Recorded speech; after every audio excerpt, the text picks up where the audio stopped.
Hello friends, hello friends, hello friends, hello friends, hello friends, and welcome to the Union Labor Advisory Network. I'm Mike Fina. ULA's mission and vision is to support, educate, and promote union labor in our communities. There are great careers that you could have within the building trades as well as public sector unions. We're here to shed light on those opportunities, what they're doing, what these jobs are all about, and highlight them across the ULA's platform. Oh, we're going live now. All right. 5, 4, 3, 2, 1. Hello friends and welcome to the Union Labor Advisory Network. I'm Mike Fina. Today I'm extremely proud and privileged to have a panel of professionals on with us today to talk more about a big issue that's happening across benefit funds, locals, and the associations, cybersecurity, and what's going on within our labor space. Today we'll have a review supporting labor unions and fund offices, and really the title is Preparing for the Inevitable. So let me introduce some of the groups that will be here with us today and some of the people that will be presenters. Myself, like I mentioned, Mike Fina is the president of ULA Network. Rebecca Rakoski, who's the managing partner of XPAN Law Partners. Joseph Saracino, CEO, Cino Securities Solutions. And Patrick Stines, who's the CPA and partner of Novak Francella. So let's bring them all on for our today's panel discussion.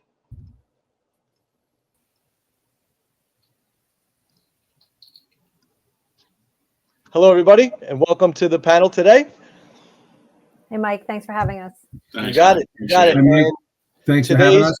Thanks, Pat. And then today for our discussion, Pat will be our moderator, talking about some of the questions and for this presentation today. So, Pat, I'll let you take the floor, and I'll move on to the next slide to talk about some of the content that we're doing today.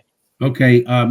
So thanks again, Mike, for that introduction, and thank Joe and Rebecca for presenting here today. Like Mike said, I'm a partner at Novak Francella CPAs. We're financial statement auditors, not information technology auditors, but in my role as an advisor to benefit funds and to labor unions, I'm party to a lot of conversations where cybersecurity has been, being discussed of late, especially since the DOL's best practices have come out a couple of years ago.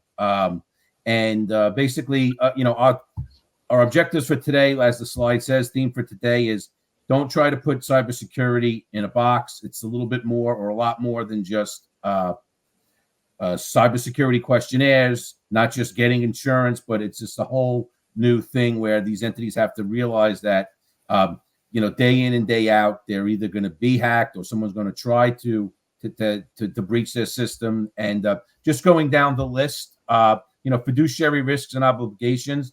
Trustees have personal liability for lack of due care. Rebecca will talk a little bit about, this is kind of a situation where a crime could get committed as me, a trustee, and then I'm sued by my members for not having been ready enough for this thing. It's an interesting dynamic. DOL audits. The DOL is going to ask you ongoing audits. They've added these questionnaires related to cyber. They're attacking it head on these days. They want to see what documentation the funds have. Insurance. It's not just enough. Joe will talk a little bit about that. Just to have insurance, there's a lot more to do with that. And also, in the events of a breach, before the insurance company handles the claim, they're going to want to know what's been going on. And I believe also their application process asks a lot about your documentation as well. And lastly, the fund office, even though that the funds and the unions are asking their service providers, all the data lies in-house.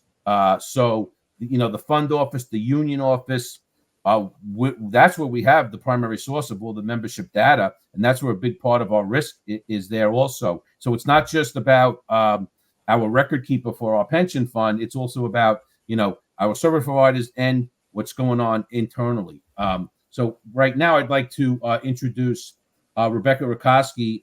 She is an attorney with XPAN Law Partners, and she's also works with our firm, helping us, beef up our cybersecurity documentation and our standards and our methods. She works with some of our clients as well, and I believe has some dialogue with the U.S. Department of Labor.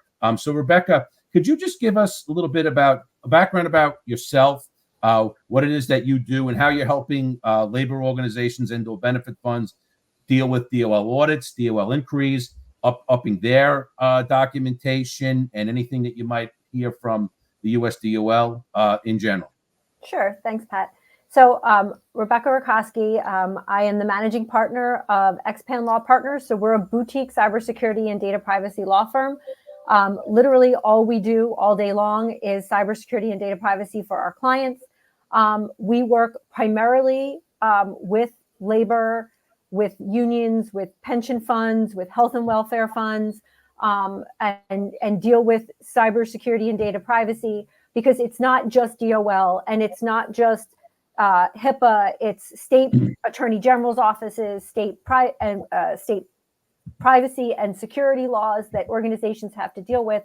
So so this is all I do. I've had my own practice for about 7 years, and before that I worked at a large regional firm. But I do work in this space almost exclusively now, and I've seen an uptick in awareness over the time that I've worked in the with labor, but I've also seen a lot of complacency where people think it's not going to happen to them. Why are they going to come after us? Type of thing. And as Pat said, and I know Joe will echo, it's not a matter of when you're dealing with cybersecurity data breaches. It really is a matter of when. About 2 years ago, a little bit longer now, April of 2021, Department of Labor issued some cybersecurity guidance.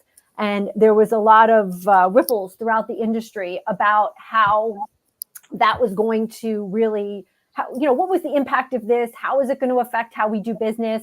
How do we treat these guidelines? They're not really laws. It's not really a regulation. What does this guidance mean? And I have been very fortunate to speak with members from the Department of Labor on this very topic, because I work so much with in the labor vertical. I work with so many funds, so many, health and welfare funds, pension funds, benefit funds. I wanted to know, what are they expecting? What are they looking for? And I was really lucky to have those discussions with EBSA about what the guidelines meant.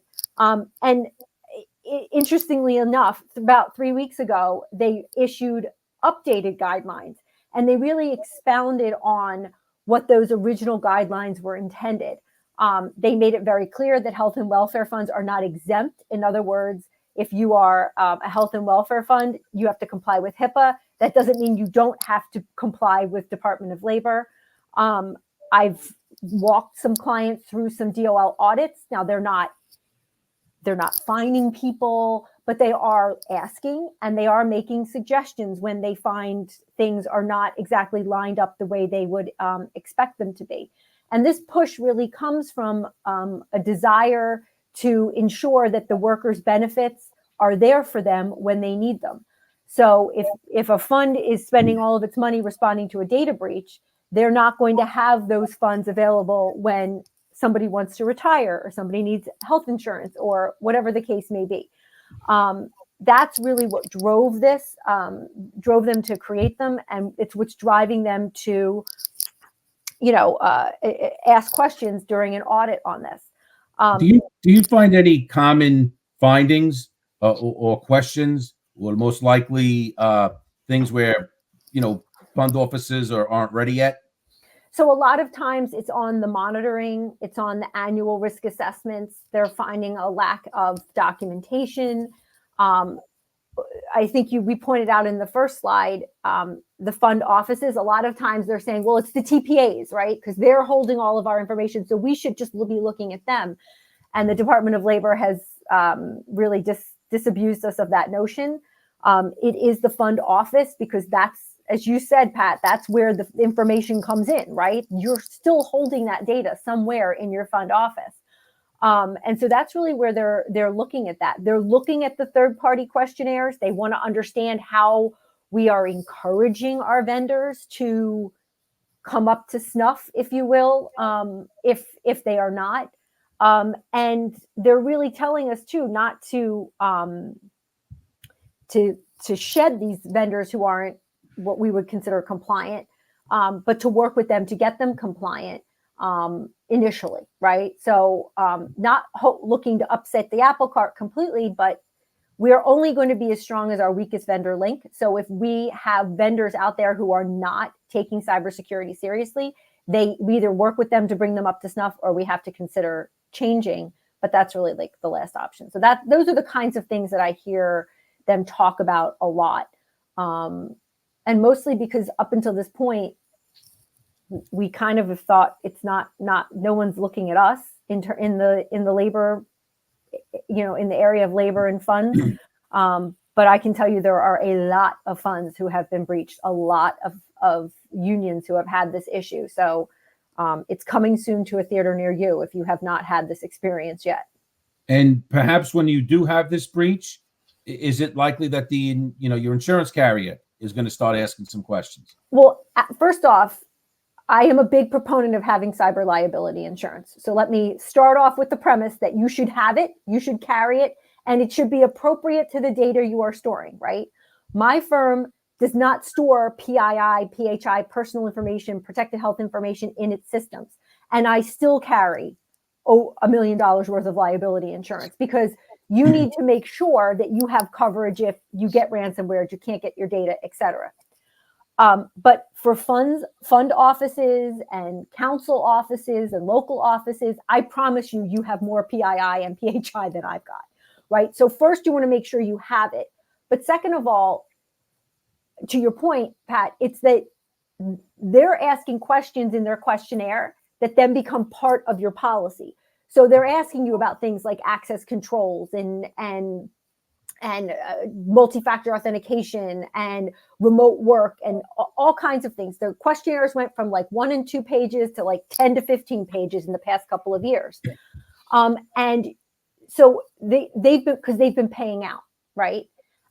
They don't want to pay out. Insurance is not in the business of paying out. What I have found is that forensic work is extremely expensive. Then you have legal work that has to accompany the forensic work. And then you have a lawsuit that comes after all of that is done. And most times the coverage runs out. So it's not that they don't have coverage, although that does happen on occasion. Sometimes it's that they don't have any more coverage. They had $1 million, they had 2 million, and now they don't have anything left, right? And for those of you who are pointing your finger at me, it's not lawyers that are necessarily running up the cost. There are a lot of other costs. Just mailing out notices can be like $1.70 per notice. If you have 1 million members and even more, beneficiaries and dependents, et cetera, start to add those numbers up in your head. Just mailing out the notice can cost you over $1 million. So yeah, I've heard that the average claim was around 4.5 million, and that was just something I got off the internet. Yeah. So I also I have observed some discussions about the amount of coverage that they should get, and I know everyone's trying to manage costs, but the average cost, at least what I read on the internet, was around 4.5 million, and probably increasing. And another thing, when you're talking about 100,000 individuals' data, I've seen instances where funds were, they were keeping old data, union members' data that weren't even in the system, like hundreds of thousands of individuals' information that they really didn't need, and it was a shared system. So, like, if you don't clean your data, there's a risk if you have a breach, you're going to be providing monitoring for all these people that you don't even have a relationship anymore, right. Not to mention the costs. Well, and then if you even look at like the training funds and things like that, there may be people whose information you have in your system because they went through training but never actually became union members. So now you're going to have to pay for them too, because you're going to be, you have to pay for the notices, you have to pay for the monitoring, depending on which state you're in, depending on the data that's compromised. And it's very complicated and it gets very expensive very quickly. And insurance just, you can't even, and for those of you who are out there saying, well, I'll just buy more insurance. And it's not how it works, right? Like, it's really expensive. And a lot of times they will not cover you for more than a certain amount because they don't want that exposure. Right. So if you were like, if I called you and you went to a new client, basically, are you saying that you would see, even if they had like a documented system for their cyber practices and take them from having maybe little or nothing to, written protocols, training, testing, that kind of thing? Right. So the first thing I do is I do a legal assessment and I understand the data, because that's going to drive what laws they're triggering, because it's not just DOL, it's not just HIPAA. I'm going to look to see what they have in place. And then I'm going to say, okay, what do we need to become compliant, legally compliant with this? Because it's not about, like I said, like you said at the beginning, this isn't about checking a box. Like, I've got access controls, I'm done, right? I have technical safeguards, I'm finished. It's about making these things, sure these things are in place and that everybody is aware of it, that all employees are following the policies and procedures. It's about making sure your contracts have the appropriate language in them to protect the entity, to protect the fund. And it's about making sure you have the appropriate amount of insurance. And it's about reducing your legal risk. If I could wrap every single one of my clients in bubble wrap and protect them from cyber breaches, I would. But since I can't, all I can do is make sure that when they get hit, because no matter how good I am, no matter how good their tech is, they're going to get hit at some point, that we can stand up in court and say, we did everything we were supposed to do and everything we could have done. And it's literally the only area of the law where a crime victim then becomes the defendant in a lawsuit, right? Because you were breached, you were robbed, they broke into your house, right? And then you get sued for them breaking into your house. And so my goal is to make sure that every one of my clients can stand up in court and go, we did everything we were supposed to do. And so we were not negligent. We owed a duty and we fulfilled that duty. And there was nothing else that could have been done, because sometimes they get in anyway. No amount of training, they're going to get in. And for those of you who are going, well, then why should I do anything? It's because you're going to get sued if you do nothing. I can promise you that. Right. And the risks are only increasing, right? Absolutely. And changing, changing and increasing and changing every single day, every single minute, every single second. The hackers are really, really good. They're not some creepy teenager with acne and a hoodie in a basement anymore. They are sophisticated, organized crime. They are nation state actors whose sole job it is to break into your system. And for those of you who are going, why would they break into my system? Because they can.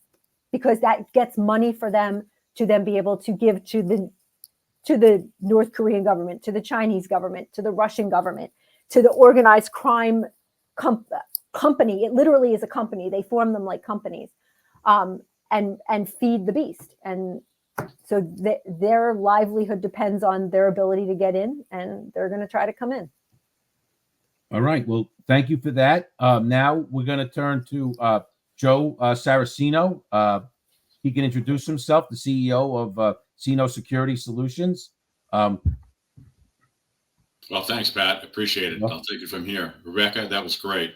I just wanted to, you hit a lot of the different points, and I'll reiterate a little bit of that as well. But we're a cybersecurity advisory firm, been around for 30 plus years. I'm starting to date myself, but we have TAC teams across the nation.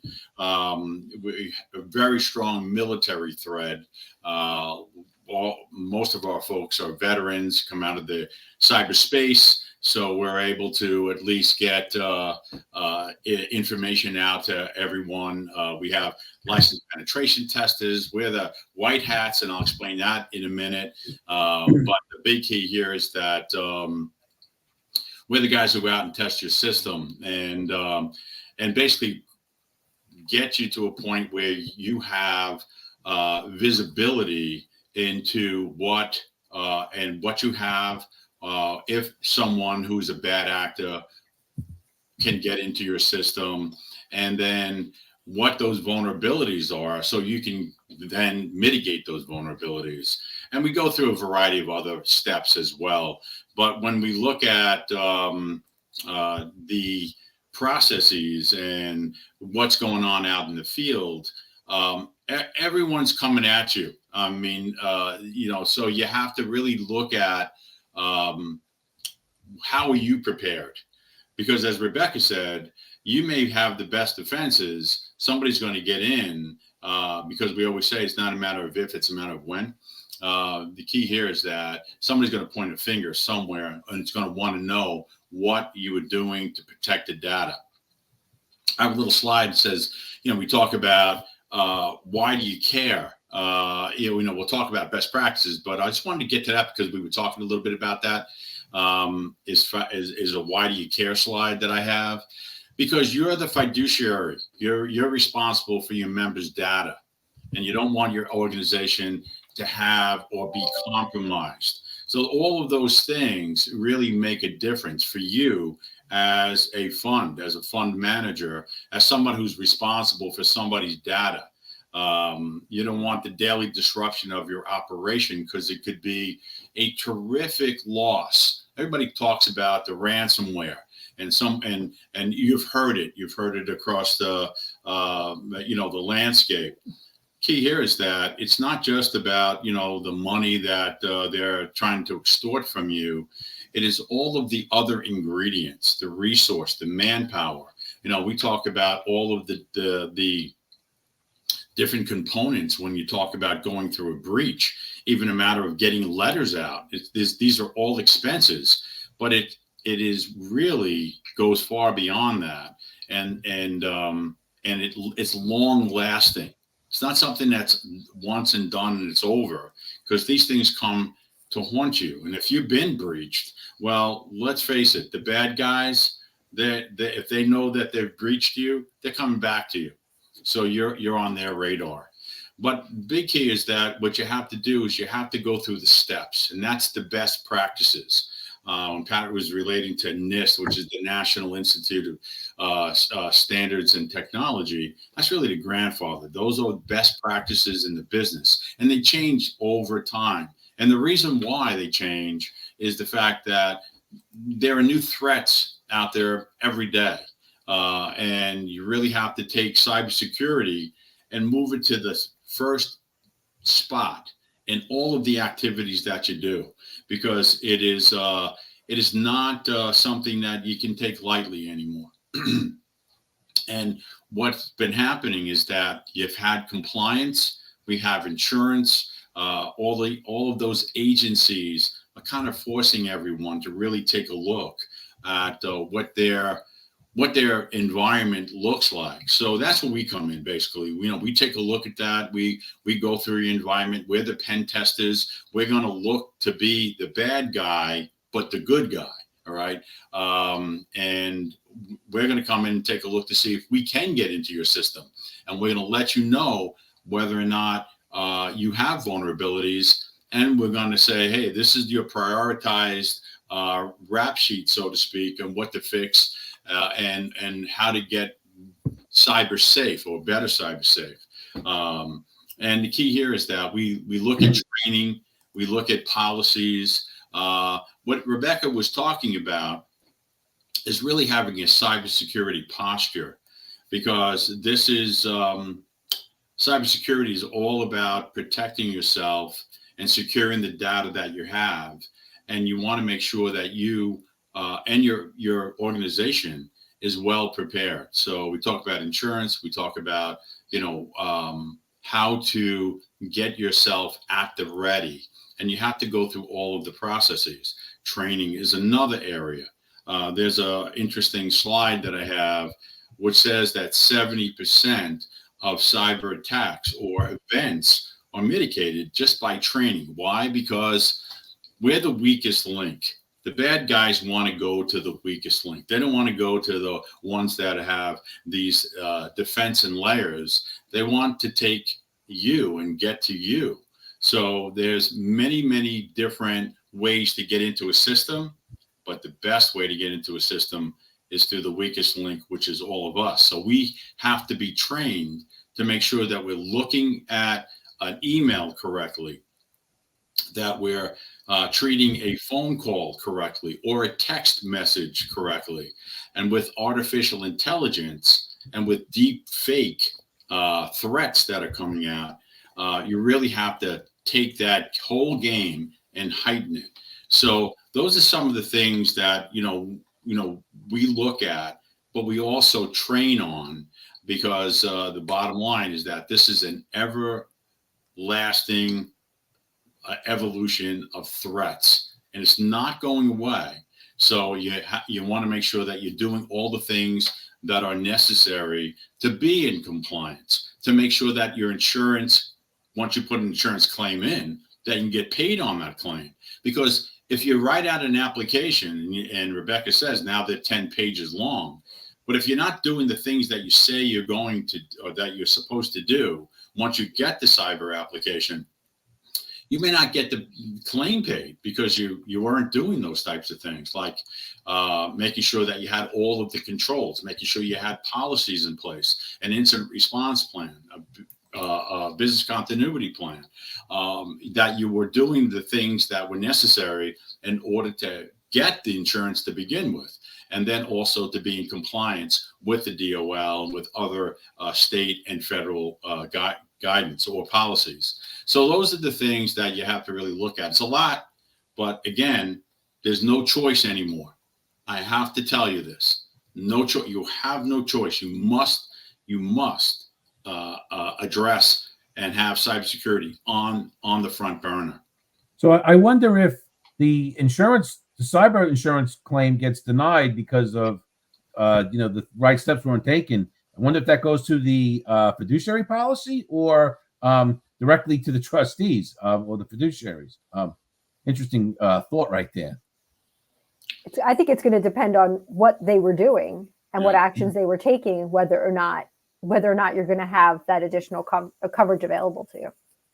Right. So so I have a question for both of you. So let's say I'm the big labor entity, big benefit fund. I have Rebecca help our fund with developing all our policies. Now we need Joe and his team to come in.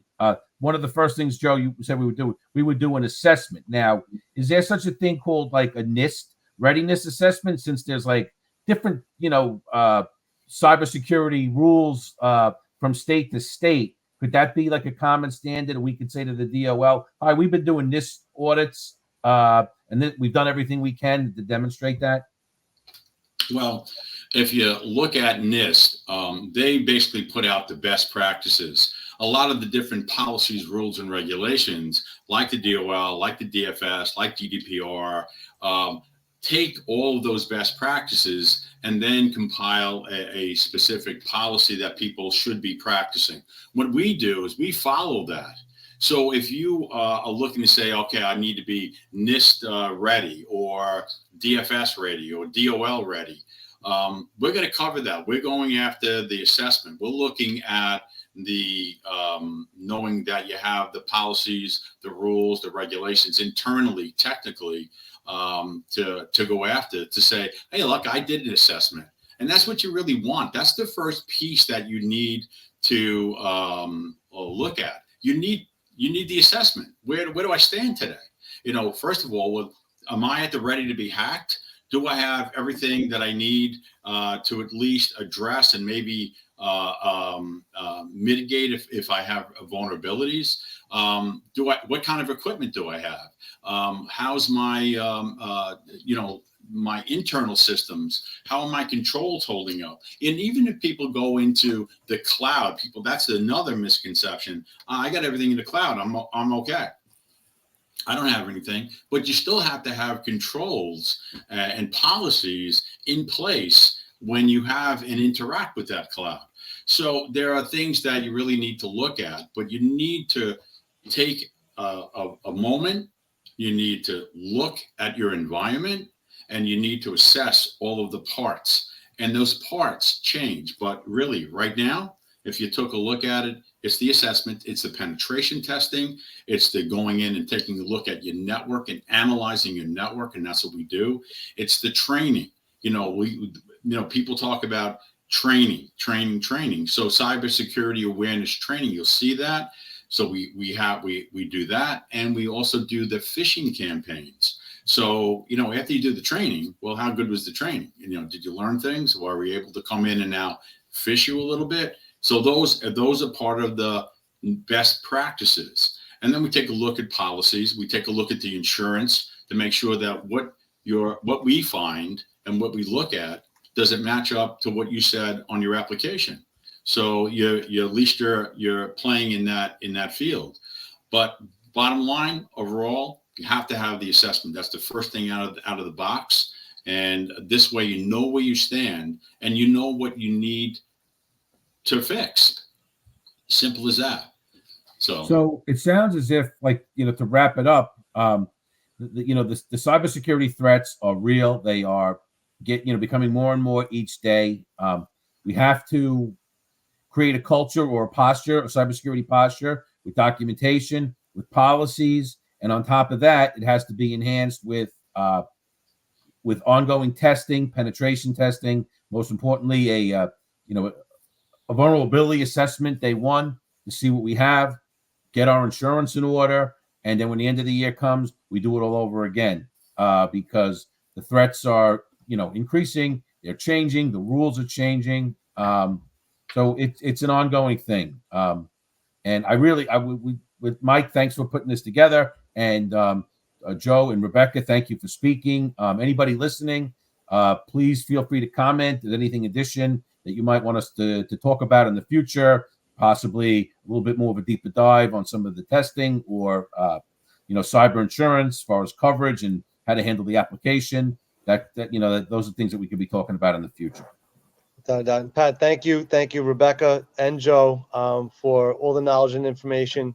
We will have this slide deck available as well, and I'll make sure to have everybody's contact and information in the context of this particular review and overview of the cybersecurity threats and opportunities and things that you need to know for your local and your benefit funds. So really informative. Again, Joe, before even this call, I know we mentioned, I was, had unfortunate attack on my personal account just recently. And, it's just, you feel helpless without knowing what to do. And to be able to have contacts and professionals like yourselves working in this particular space is just good to know that you're there. So again, I want to thank you all for everything you're doing. Thanks, Mike. Appreciate it. Thanks, everybody. Thanks, everybody. And we'll talk to you all soon. Again, thanks for your time, and I look forward to catching up again with you all soon. Thank you. Great. I'd like to thank all our sponsors for helping to build and promote the ULA Network. It is because of you that we're able to support, educate, and promote informative content relevant to labor. Please subscribe, like, and share our channel and media. I'd like to thank you all for your support.